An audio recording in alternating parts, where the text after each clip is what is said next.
Assalamualaikum warahmatullahi wabarakatuh. Perkenalkan, nama saya Sevni Sari Chandranita dengan NIM 2223240014. Saya mahasiswi UIN Fatmawati Soekarno Bengkulu, Fakultas Tarbiyah dan Tadris, Prodi Pendidikan Guru Madrasah Ibtidaiyah semester 3. Video ini dibuat untuk memenuhi tugas mata kuliah SKI. Tugas ini merangkum yaitu dari 5 kelompok, yaitu pertama kelompok 7, kelompok 8, 9, kelompok 10, dan kelompok 11. Kelompok 7, kebudayaan Islam dan arsitektur Islam. Yang pertama, kebudayaan Islam secara umum, arti kebudayaan yang sebenarnya ialah suatu hasil dalam pemikiran dan pemerahan tenaga lahir manusia adalah gabungan antara tenaga pikiran, tenaga lahir manusia, ataupun hasil daripada gabungan tenaga batin dan tenaga lahir manusia. Maka hasil daripada gabungan ini ialah dikatakan kebudayaan.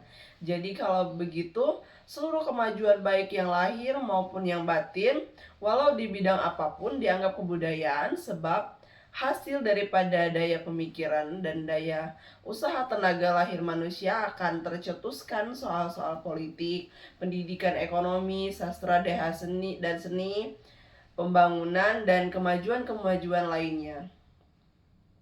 Dan kalau begitu, pengertian kebudayaan, maka agama-agama di luar Islam juga bisa dianggap kebudayaan. Ini adalah karena agama-agama seperti Buddha, Hindu, Kristen yang telah banyak diubah-ubah itu lahir dari hasil pemikiran atau ide-ide manusia.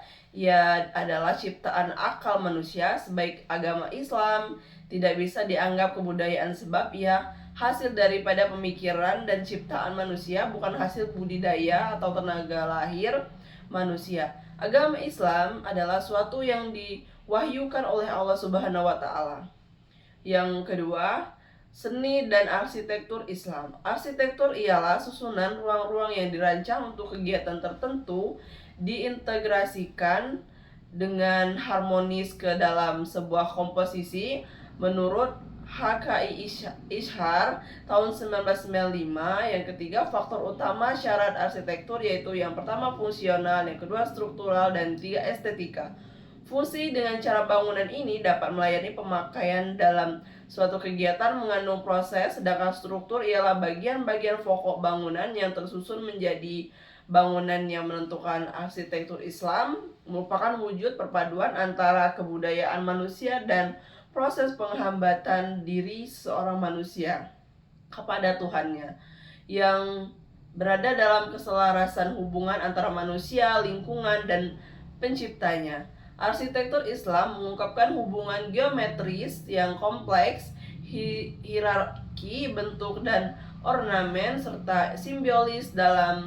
Dari pemaparan di atas dapat disimpulkan bahwa arsitektur Islam adalah cara membangun Islam sebagaimana ditentukan oleh hukum syariah tanpa batasan terhadap tempat dan fungsi bangunan, namun lebih kepada karakter Islam dalam hubungan dengan desain, bentuk, atau dekorasi. Definisi ini adalah suatu definisi yang meliputi semua jenis bangunan, bukan hanya momen ataupun bangunan religius atau sound.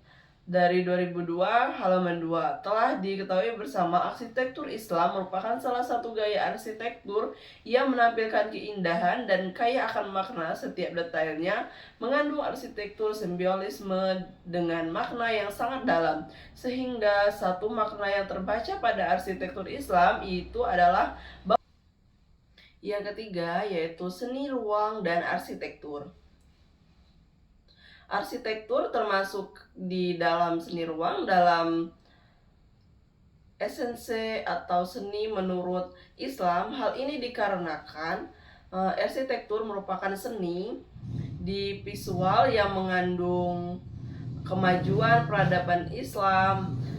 Dalam hal ini dibahas dalam buku Al-Faruq tahun 1999 halaman 158. Di dalam seni ruang terdapat cabang lain yang termasuk mendukung di dalamnya, yaitu seni rupa. Pengembangan seni ruang termasuk di dalamnya arsitektur berdasarkan pada nilai-nilai yang terdapat dalam Al-Quran apabila diterjemahkan secara fisik memiliki beberapa ciri utama. Ciri utama yang digolongkan dalam 4 kategori tersebut didasarkan pada ciri-ciri utama yang dimiliki semua orang seni Islam, yaitu dalam buku Al-Faruq 1999 halaman 158, yaitu sebagai berikut. Yang pertama, unit-unit isi. Hal pertama yang harus dimasukkan dalam seni ruang Islam adalah seni yang memainkan peran ekstratermonitasi. Walaupun seni ini memiliki sifat rupawan dan ornamentasi dan yang memanfaatkan sifat-sifat meruang atau spesial dari volume dan massa. Yang kedua, arsitektur dalam struktur. Dengan ruang interior seni, termasuk ruang karya seni yang menambahkan ruang interior kepada dimensi horizontal dan vertikal sehingga memberikan kesan kedalaman atau depth. Volume dan massa inilah seni yang termasuk di dalam bidang arsitektural. Yang ketiga, landscaping atau hortikultural maupun aktukultura.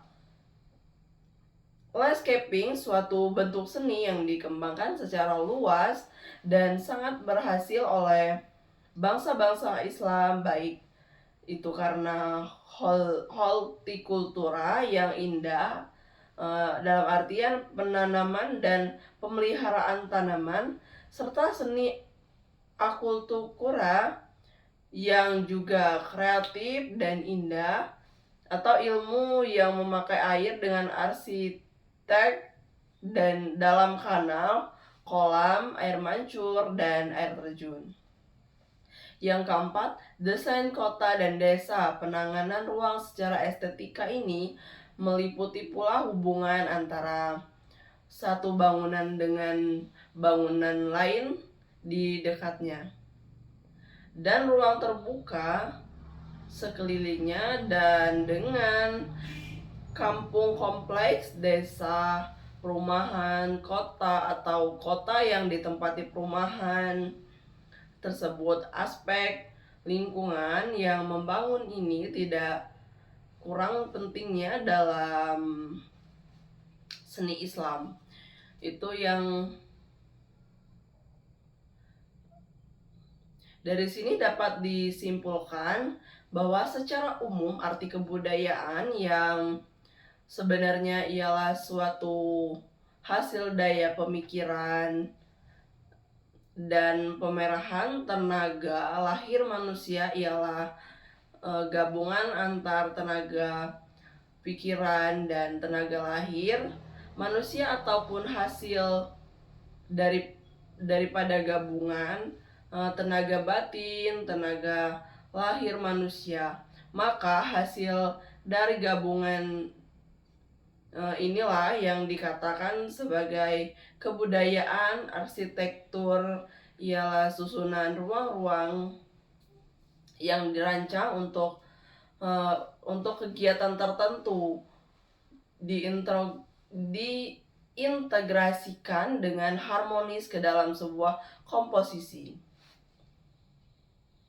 Arsitektur Islam dilandaskan oleh akhlak dan perilaku Islam, tidak mempunyai representasi bentuk yang satu dengan seragam, tetapi arsitektur Islam mempunyai bahasa arsitektur yang berbeda tergantung dari konteks, di mana apa fungsi dari bangunan yang didirikan tersebut.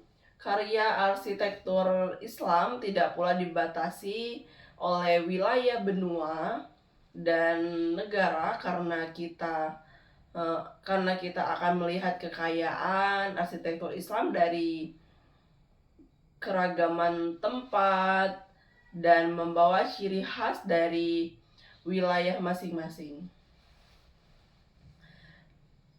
Dari keberagaman tersebut, akhirnya kita dapat dihadirkan satu kekayaan khazanah arsitektur Islam yang melandasi lahirnya peradaban Islam yang membawa manusia pada rahmatan lil ilamin,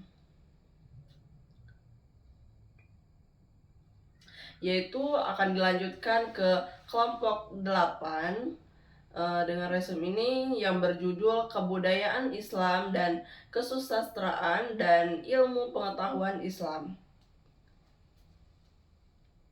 Yang pertama, pengertian kesusastraan. Menurut Djoko Soemarjo pernah mengatakan, keprihatinan soal sastra Islam menurutnya Indonesia memiliki warisan sastra Islam yang amanat karena amanat dan kaya, namun sedikit sekali kajian atas jenis sastra ini baik di zaman kolonial maupun setelah kemerdekaan. Pendapat lain menyebutkan kesusastraan Islam ialah manifestasi dari rasa, karsa, cipta, dan karya manusia. Muslim dalam mengabdi kepada Allah untuk kehidupan umat manusia. Di dalam sastra Indonesia, sastra keagamaan, dan khususnya Islam, meskipun tidak diakui secara universal, tampaknya ialah menjadi genre tersendiri. Yang kedua adalah sastra Islam dan nama lain. Menurut Sukron Kamil, di Indonesia sastra Islam dikenal dengan banyak sebutan, diantaranya yaitu sastra sufistik, yaitu sastra yang mementingkan pembersihan hati atau tazkiyah an-nafs dengan akhlak baik agar bisa sedekat mungkin dengan Allah. Yang kedua adalah sastra suluk, yaitu karya sastra yang menggambarkan perjalanan spiritual seorang sufi mencapai taraf di mana hubungan jiwanya telah dekat dengan Tuhan, yaitu musyahadah, penyaksian terhadap keesaan Allah. Yang ketiga, sastra transendental, yaitu sastra yang membahas Tuhan yang tersenden. Dan yang keempat, sastra propentik, yaitu sastra yang dibentuk berdasarkan atau untuk tujuan mengungkapkan prinsip-prinsip kenabian atau wahyu dari Allah. Hikayat yaitu cerita atau dongeng dengan bermacam-macam lakon. Yang ketiga yaitu periodenisasi sastra Islam di Nusantara. Menurut Abdul Hadi WM, sastra Islam Indonesia tidak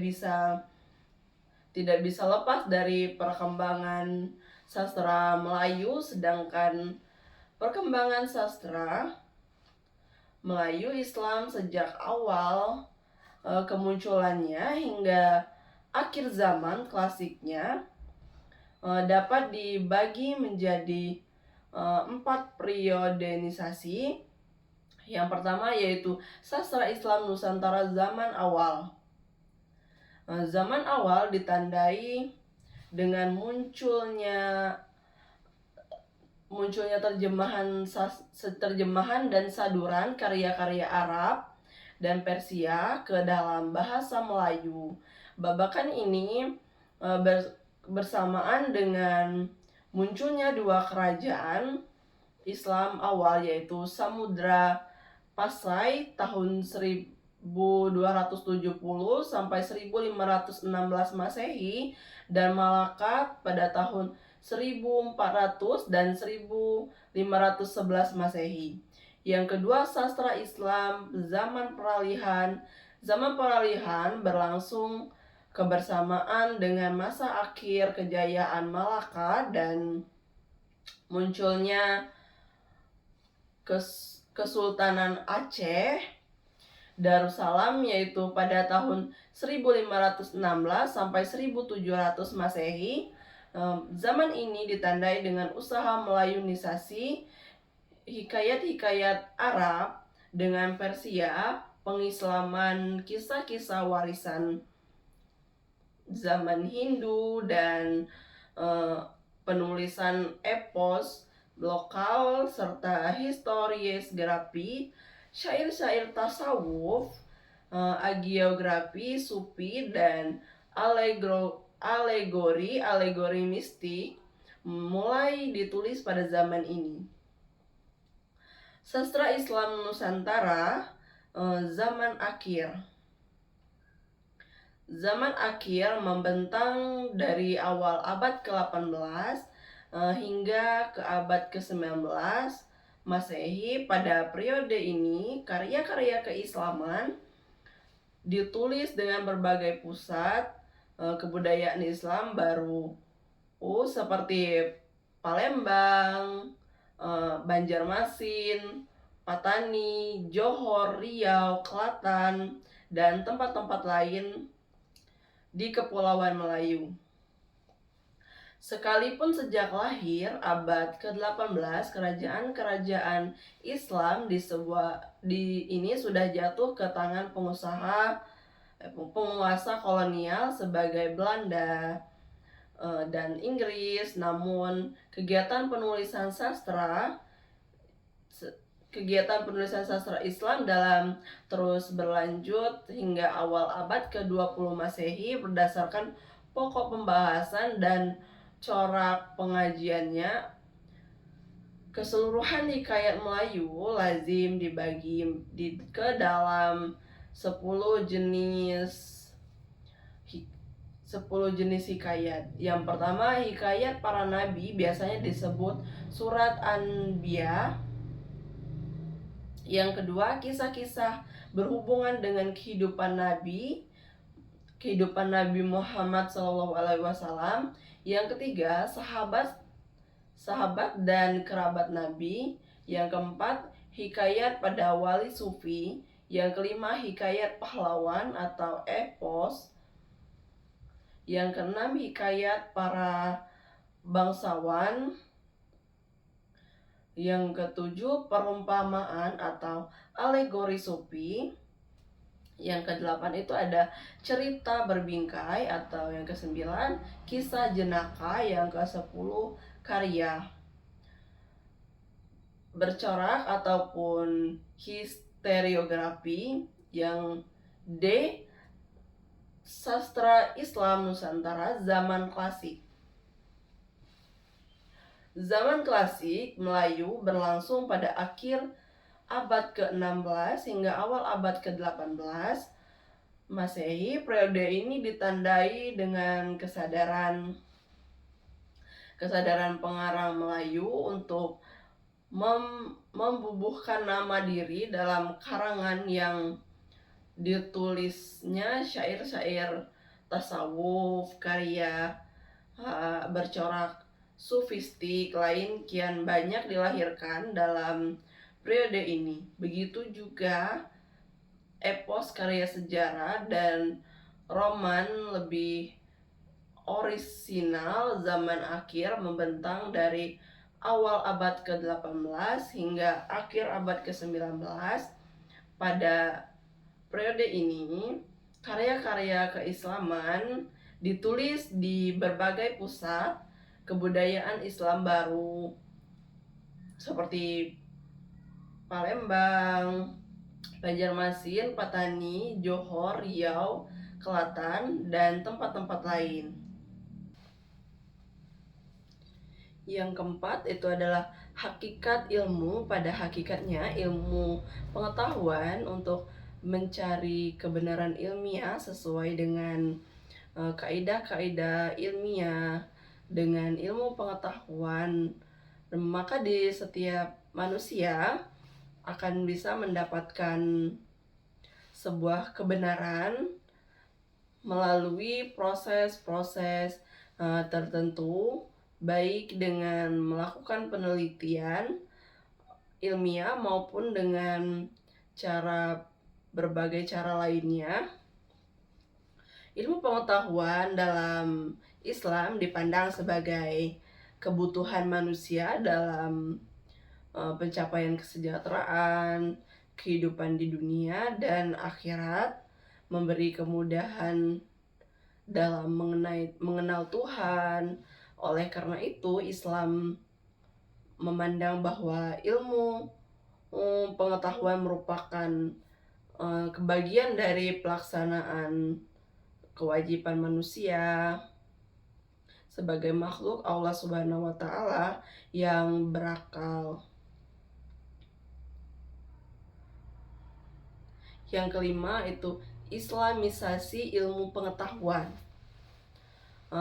Penyebutan Islamisasi ilmu pengetahuan sebagaimana dikemukakan oleh Dawan Raharjo biasanya terkait dengan nama Ismail Farouk, seseorang sarjana kelahiran Palestina yang kini bermukim di Amerika Serikat. Ia dianggap sebagai pencetus utama gagasan yang diikuti dengan pendirian lembaga penelitian internasional Institute of Islam Talk. Fenomena Islam ilmu pengetahuan dapat dilihat dengan sebab-sebab sebagai berikut. Itu yang pertama yaitu kehidupan modern yang ditandai dengan kemajuan ilmu pengetahuan dan teknologi diakui telah memberikan kemudahan bagi kehidupan manusia dalam berbagai bidang. Namun bersamaan dengan itu kemajuan Islam pengetahuan dan teknologi tersebut ialah menimbulkan berbagai dampak negatif berupa timbulnya persaingan, gaya hidup yang menghalalkan segala cara. Itu yang kedua, ilmu pengetahuan dan teknologi saat ini sudah masuk ke dalam seluruh sistem kehidupan dengan berbagai variasinya. Namun ilmu pengetahuan dan teknologi tidak mengetahui tujuan apa yang harus dicapainya.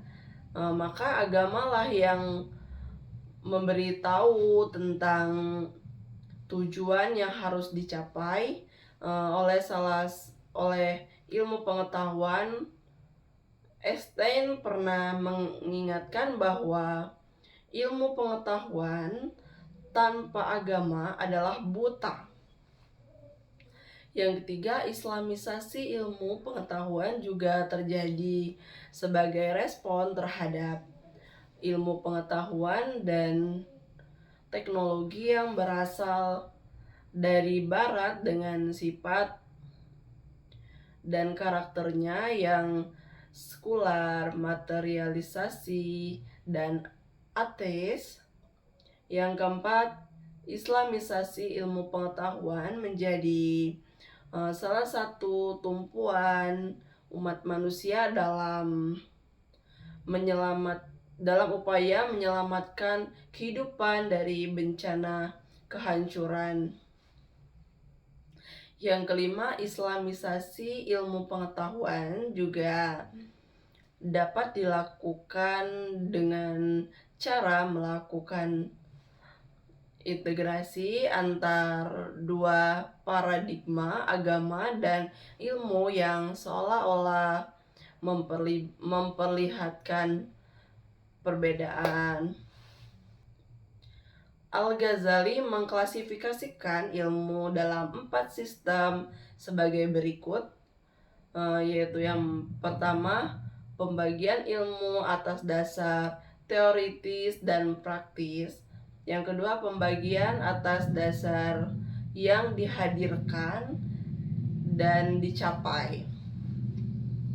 Yang ketiga, pembagian atas dasar religius dan intelektual. Yang keempat, pembagian atas dasar kewajiban individu atau fardu ain dan kewajiban umat atau fardu kifayah. Setelah fardu ain dan fardu kifayah merujuk kepada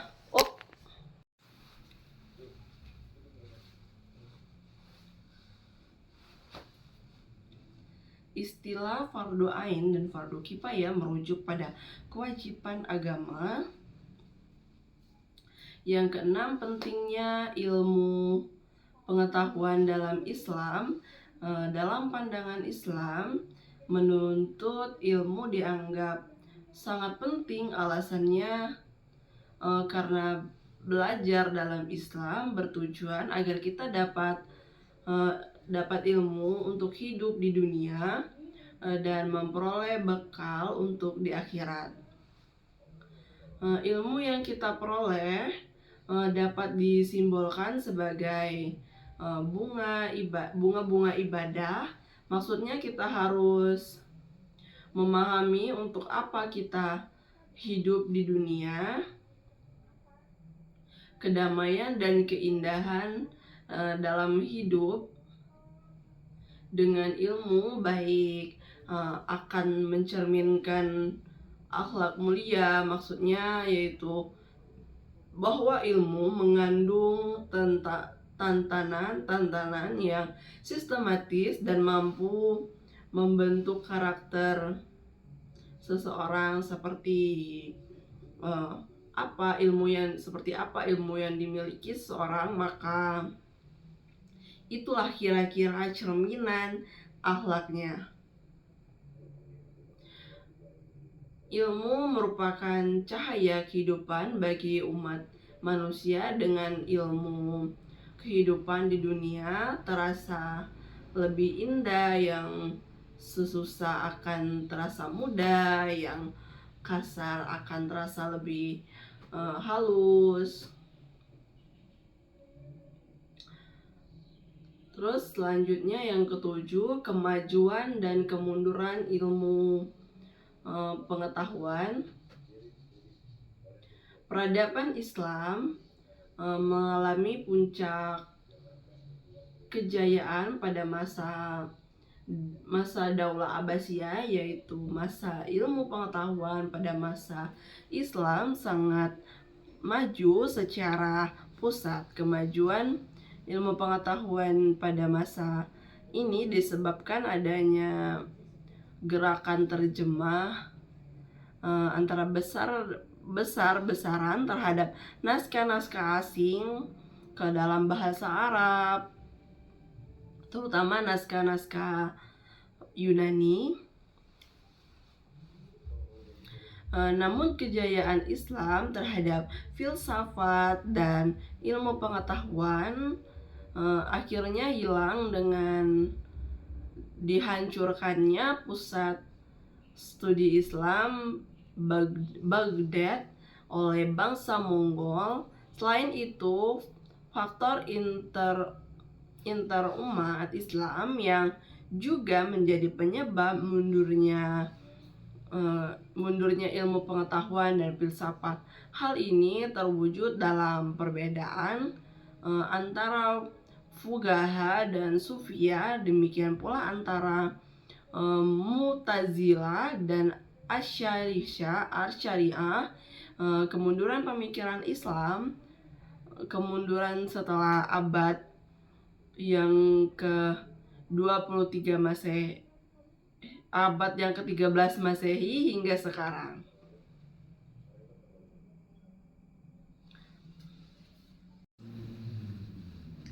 Terus dilanjutkan oleh resuman dari kelompok 9, pendidikan dalam tradisi Islam. Tradisi Islam banyak mempengaruhi pendidikan di Indonesia. Salah satunya pesantren telah banyak melahirkan tradisi yang bisa disebut khas Indonesia, pakai sarung, tahlilan, istihadsa, majelis taklim, tradisi santri kalong, pasan atau lainnya. Pendidikan di pesantren juga tradisi khusus dalam mempertahankan komunitas mereka seperti jaringan-jaringan antar pesantren utama yang ada di Jawa. Beragam tradisi yang dimiliki pesantren seperti kemandirian, independentisasi, dan keunggulan pemikiran keagamaan dalam model berharga untuk kemelangkahan ke depannya. Nilai pendidikan dan keagamaan yang menjadikan kita jumpa dalam tradisi yang sebagai berikut. Yang pertama, tradisi kasidah. Akidah dalam kasidah ialah rukun iman yang 6. Materi syariah mencangkup tentang sholat, puasa, dan doa. Yang kedua itu tahlilan. Nilai pendidikan keagamaan melalui pembacaan lafaz zilahiyah sebagai jalan untuk mensucikan dan mendekatkan diri terhadap kepada Sang Khalid dan mengucapkan rasa syukur antar segala nikmat, mentadzaburi segala ciptaannya yang baik dan yang berada di bumi maupun di langit. Yang ketiga yaitu takbiran. Yang keempat, maulid Nabi. Yaitu dilanjutkan resumen dari kelompok 10, yaitu etika dan moralitas dalam Islam. Yang pertama itu adalah pengertian etika dan moralitas.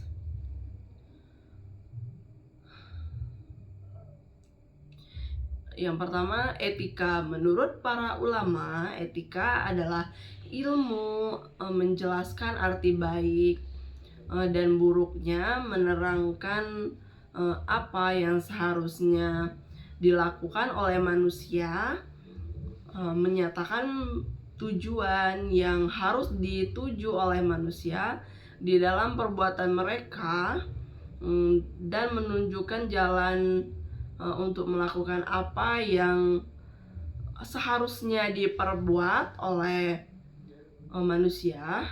Yang kedua yaitu moral.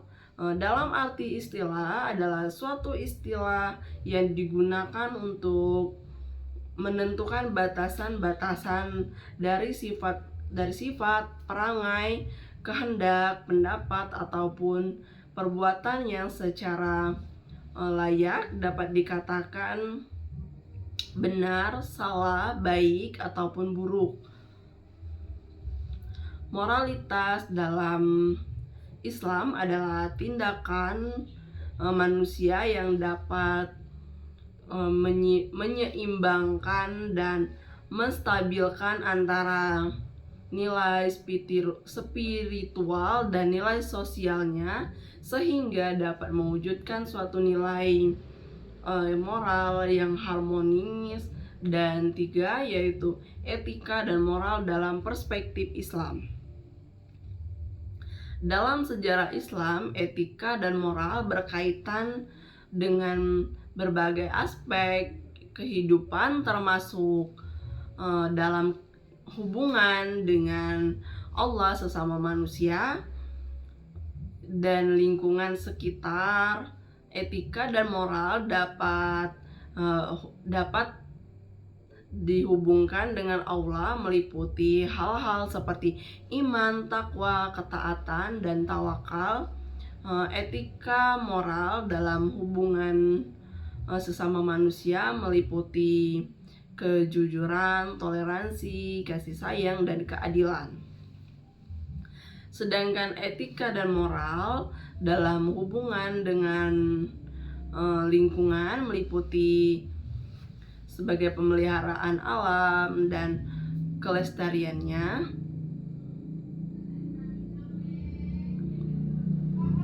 Terus dilanjutkan ke resumen kelompok 11, yaitu kontribusi Islam terhadap peradaban di dunia. Yang pertama yaitu kontribusi Islam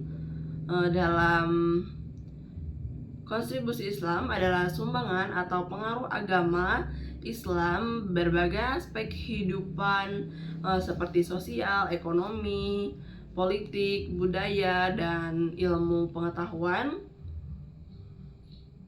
Berikut beberapa contoh ukuran kado Islam. Yang pertama yaitu agama dan moralitas, yang kedua kemasyarakatan dan kemanusiaan, yang ketiga yaitu pendidikan, yang keempat sains dan teknologi, yang kelima yaitu seni dan budaya, yang keenam ekonomi, yang ketujuh kontribusi Islam, yang kedua kontribusi Islam terhadap berikut ini adalah beberapa kontribusi Islam terhadap sains dan teknologi. Yang pertama ada matematika, yang kedua astronomi, yang ketiga kedokteran, yang keempat arsitektur, yang kelima optik, dan yang keenam itu pengembangan mesin. Dari sini bahwa kontribusi Islam terhadap iptek sangat besar dan sangat berpengaruh, yaitu sangat signifikan terhadap perkembangan dunia saat itu dan terus berlanjut sehingga saat ini. Itu dalam buku Toha 2012. Islam memberikan dorongan besar bagi perkembangan ilmu pengetahuan. Baik, itulah video ringkasan dari saya. Saya akhiri. Wassalamualaikum warahmatullahi wabarakatuh. Terima kasih.